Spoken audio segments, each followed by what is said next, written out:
Det er vores anden dag her på studieturen til London. Vi er i dag i Bletchley Park, der ligger her lidt ude for London. Og det var her, at englænderne arbejdede på højtryk for at bryde tyskernes Enigma-kode, som var det tyske militærs krypteringsmetode under 2. verdenskrig.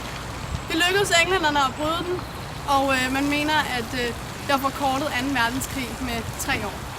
Det her er historien om Enigma-maskinen.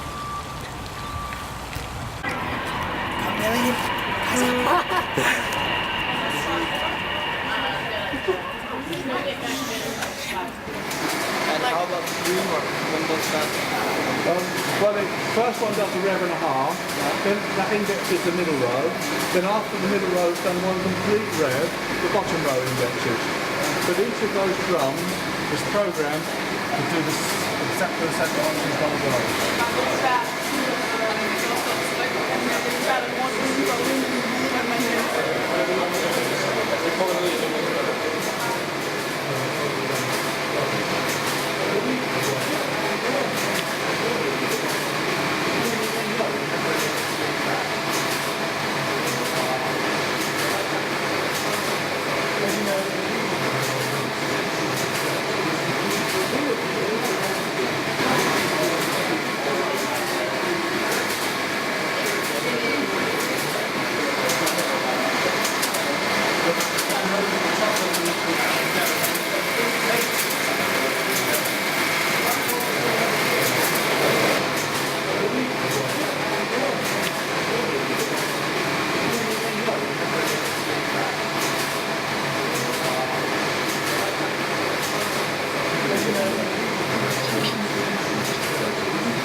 Billedet viser Enigma-maskinen fra Bletchley Park.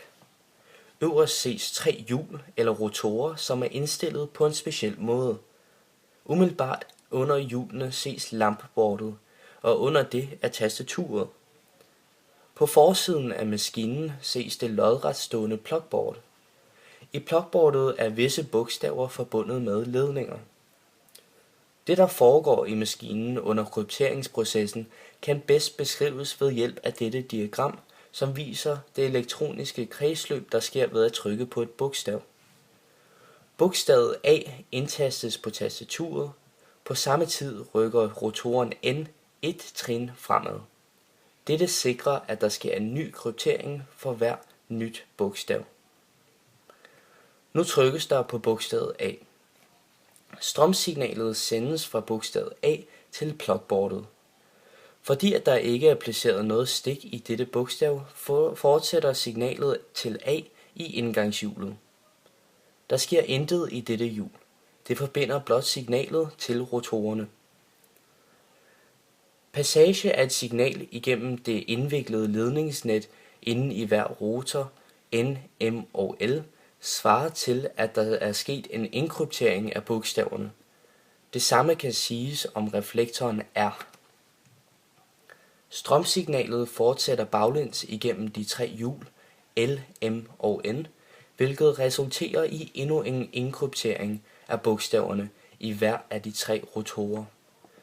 Signalet fortsætter tilbage til plugboardet til bogstavet F. Her er bogstavet F forbundet med bogstavet D, og det er det bogstav, som lyser op på lampeboardet. I den totale proces er bogstavet A blevet inkrypteret med bogstavet D. En dekryptering sker ved, at modtageren af koden kender startindstillingerne af rotorerne og plugboardet benyttet ved inkrypteringen. På denne måde kan bogstavet D passere igennem de rigtige kontakter i kredsløbet for at tænde for A på lampeboardet, hvilket svarer til en dekryptering. I alt kan Enigma-maskinen kryptere et bogstav op til 9 gange.